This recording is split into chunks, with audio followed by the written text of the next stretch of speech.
Assalamualaikum, hai, ketemu lagi sama aku. Sesuai sama judulnya, hari ini kita akan belajar tentang perpindahan energi. Nah, perpindahan energi itu termasuk ke dalam materi termokimia ya. Apa sih termokimia? Termokimia adalah bagian dari ilmu kimia yang mempelajari energi yang diserap atau dilepaskan melalui reaksi-reaksi kimia.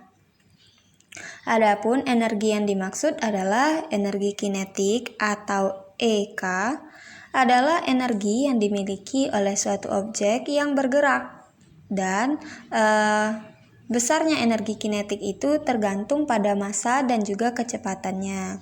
Ada pula energi yang kedua yaitu energi potensial atau EP adalah energi yang dimiliki oleh suatu objek yang dapat diubah menjadi energi kinetik. Bisa kita lihat pada gambar di samping itu ada seseorang yang memegang bola.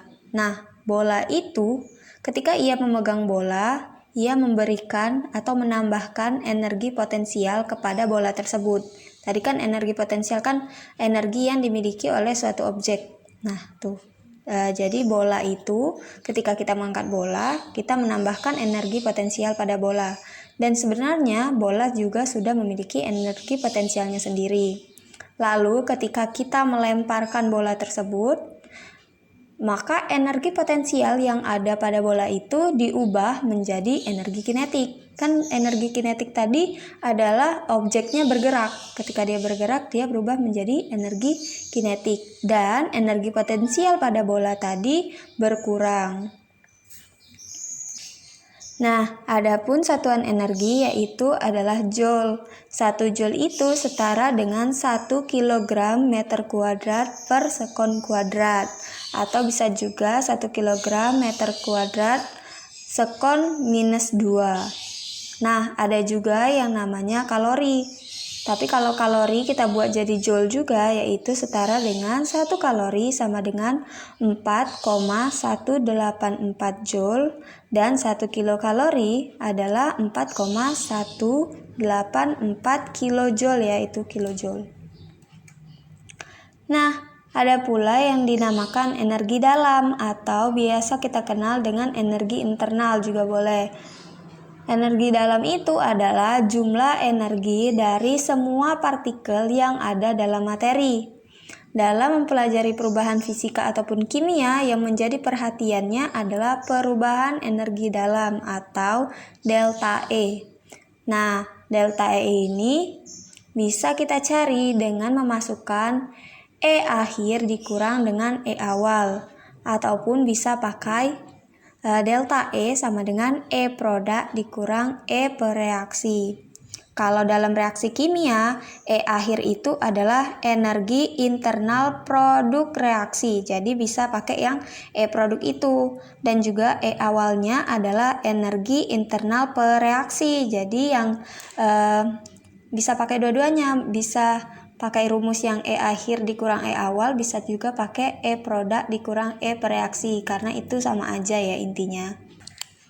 Nah, di perubahan energi itu dapat terjadi karena adanya perpindahan energi dari sistem ke lingkungan ataupun sebaliknya.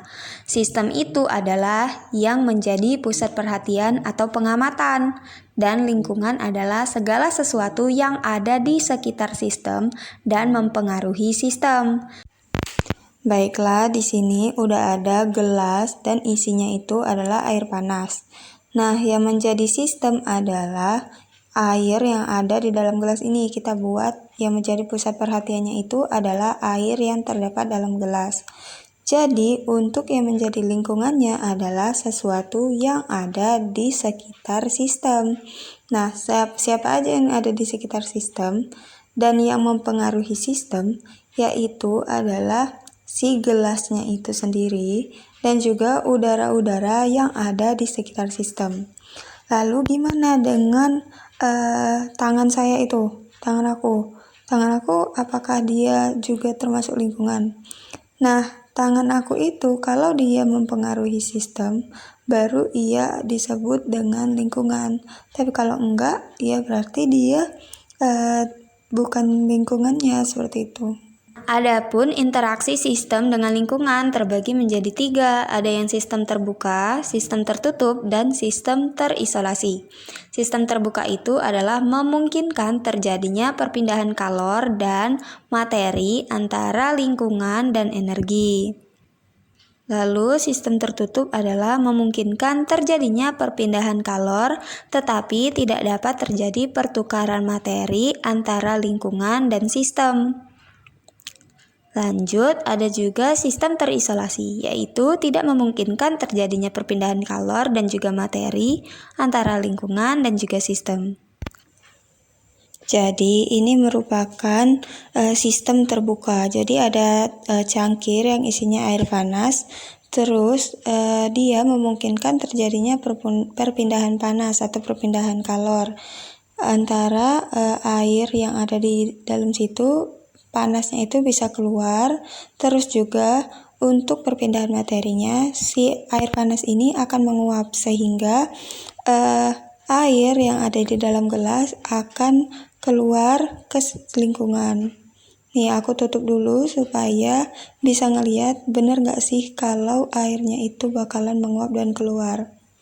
Nah, di sini bisa kita amati di dalam tutupnya itu ada bintik-bintik air. Nah, itulah kenapa kalau kita buka tutupnya tadi, dia bakalan ada materi yang keluar. Yang kedua yaitu sistem tertutup. Nah, sistem tertutup itu adalah memungkinkan terjadinya perpindahan kalor tapi nggak mungkin terjadinya perpindahan materi. Kenapa? Kalau kita lihat pada cangkir ini, itu kan udah ditutup tuh. Artinya materinya udah nggak keluar lagi melalui uap. Tapi ia tetap bisa keluar perpindahan kalornya atau perpindahan panas yang dibuktikan dari dinding gelasnya yang hangat. Nah, yang ketiga yaitu sistem terisolasi. Contoh nyata sistem terisolasi adalah termos yang kita sering gunakan sehari-hari. Nah, di dalam termos itu nggak ada perpindahan materi ataupun perpindahan kalornya. Buktinya nggak ada air ataupun uap air yang keluar dari termos ketika termosnya kita tutup, dan juga nggak ada perpindahan kalor ataupun panas karena dinding termosnya itu tidak menimbulkan panas gitu, tidak dihasilkan rasa-rasa panas. Nah, tadi kan di awal kita bahas tuh delta E sama dengan E produk dikurang E bereaksi.